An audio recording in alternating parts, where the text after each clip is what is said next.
How to replace the digitizer connectors. You can see both of these are completely destroyed. First, we're going to start off, we're going to have to remove the logic board. Now, to remove the logic board, you're going to need a heat gun, a number 0 Phillips screwdriver, an ESD safe spudger, and sometimes a nice Seismo tool. So we're going to go ahead and remove the clips here.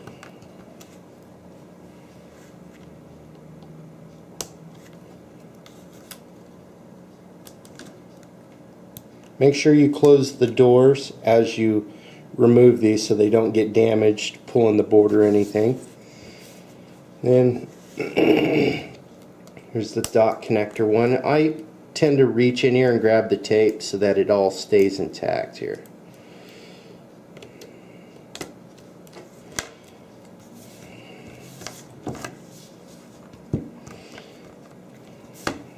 Now for the speaker, you want to make sure you reach underneath the connector.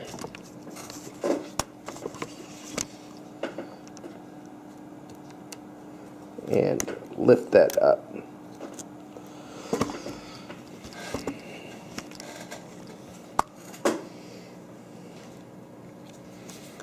Now I'm going to go ahead and remove the screws.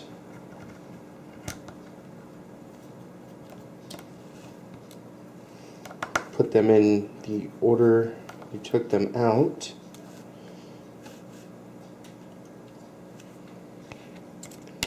And the little aluminum door down at the bottom.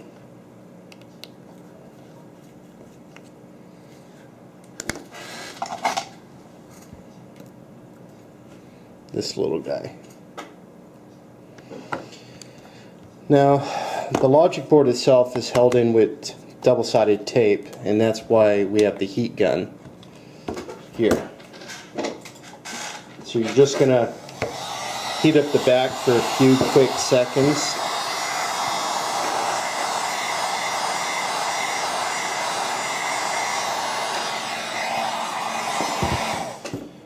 And get your ESD spudger in there, and boom, she pops right off. Now be careful, the Wi-Fi here is still connected, so let's go ahead and disconnect that. Save all the tapes that are removed. I tend to stick them on the battery, that way I don't lose them.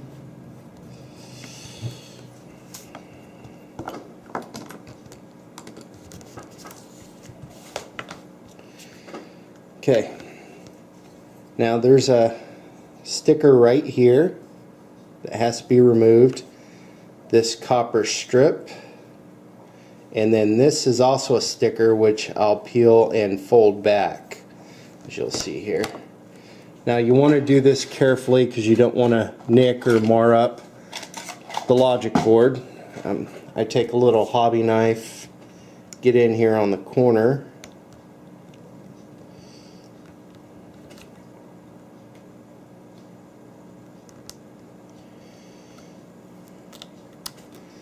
and kind of peel it up. Sometimes you give it just, if it's fighting you, give it a little heat. Not much, just a little.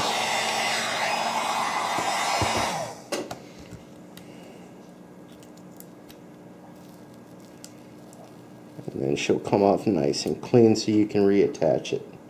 Again, I stick that on the battery.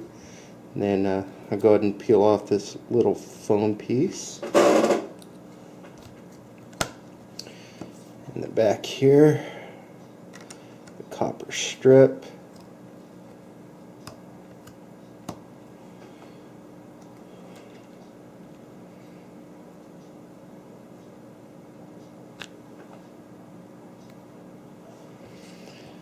And then this part here, I'll go ahead and peel that back too.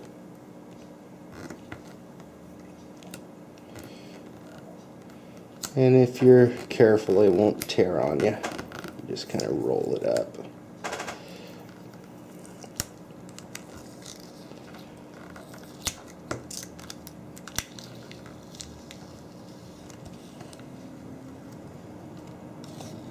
See, and then I just kind of fold it about halfway up where these two dots right here are.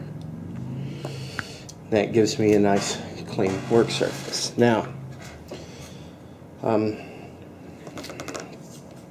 now to get these connectors off here, I'll show you. I'm going to use what's called a low temp alloy, and I'll flood these so they'll come off without damaging the actual traces down here. Okay, I prepped this. This here is called Kapton tape, and what I've done is put it across the dot connector and the speaker connector just to protect it while I'm working over here. I don't want anything splashed in here. This will also reflect any kind of heat and prevent these from lifting or getting damaged when I go to reattach these two here. Now this is low melt alloy solder, no clean BGA flux, and I'm going to work these one at a time. Starting on the outside one, I'm just going to flood this with the flux. Now the best soldering iron to use is what's called a hoof, as you can kind of tell here. Now what I'll do is go ahead and put some of this alloy on here, and you see it really is a low melt. And just kind of work it. You'll see it getting sucked up in there.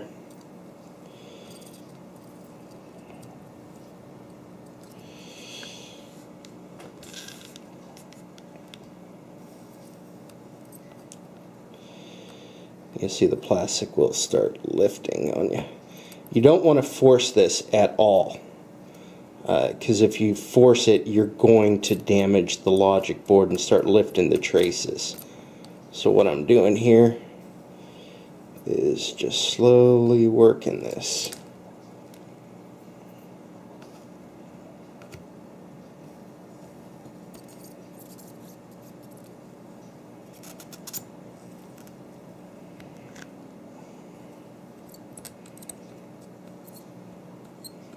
You see, now I can start wiping this all away.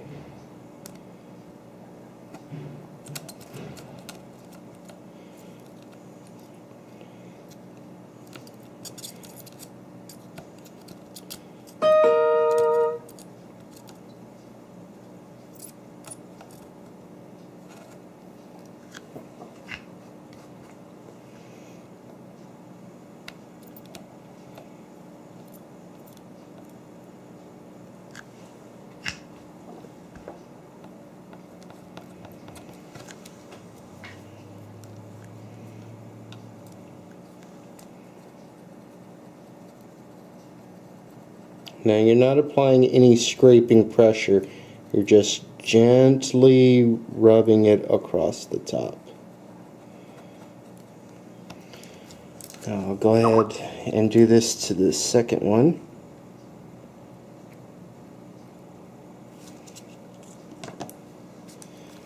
And follow the same procedure.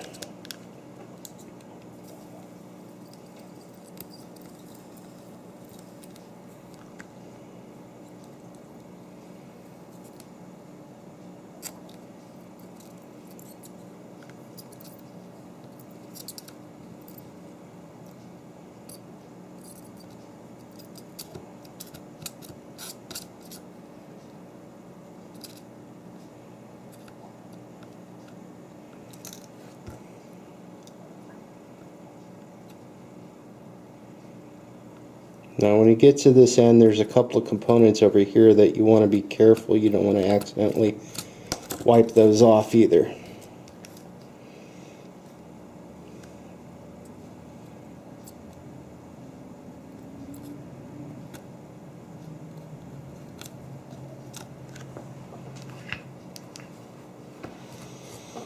Okay, now that I've got that off, I'm going to go ahead and clean up this area. Remove any remaining solder. This is a desoldering wick here. made by MG Chem.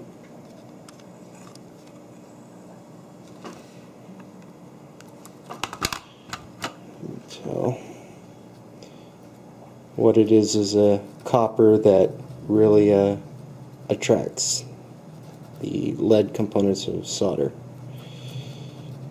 Anything around, I'm going to go ahead and just clean up.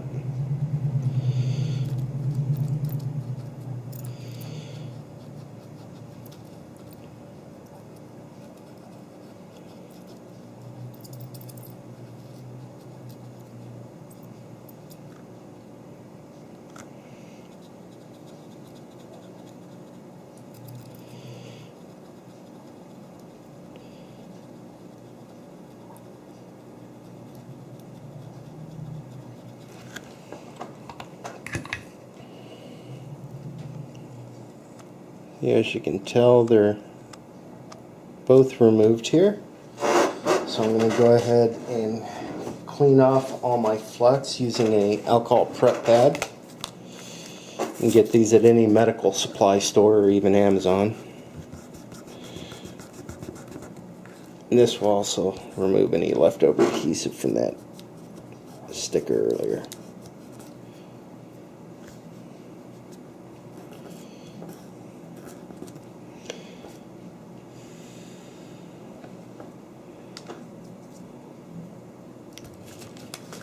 As you can tell now, these are nice and clean.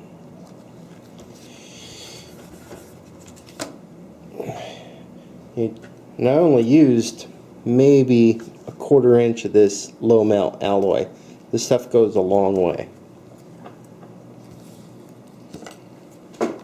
Now I'm going to go ahead and add some nice clean flux and just rub it in. Because what I'm going to do is I'm going to pre-tin these pads with new fresh solder using the same hoof tip I used earlier. And you'll see all these will get nice and shiny.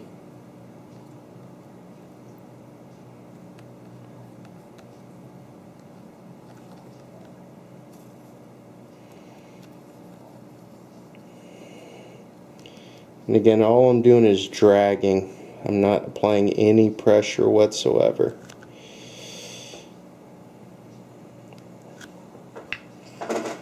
Now you see there's some streaks here, so I'll add a little bit more flux.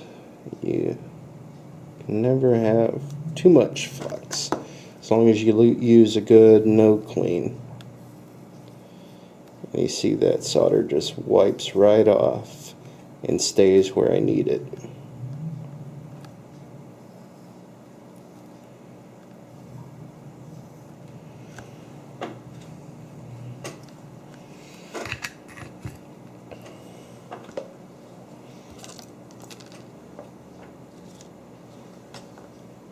I'm going to go ahead and wipe off any excess flux, take a look at it. I got a little bridging here, but it's no big deal. Add another dab.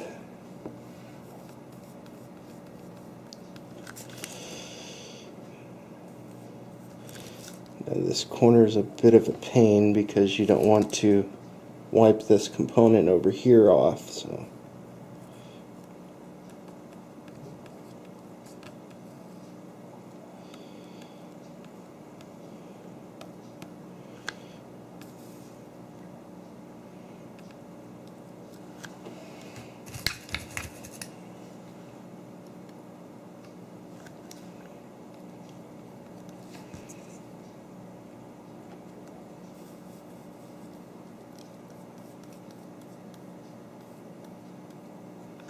Some of these can be a little pain. If you're finding it's not sticking very well and giving you a nice shiny surface, you may want to clean it up again. Because what I removed was lead-free solder, and now I'm attaching standard lead solder, and the two of them don't mix very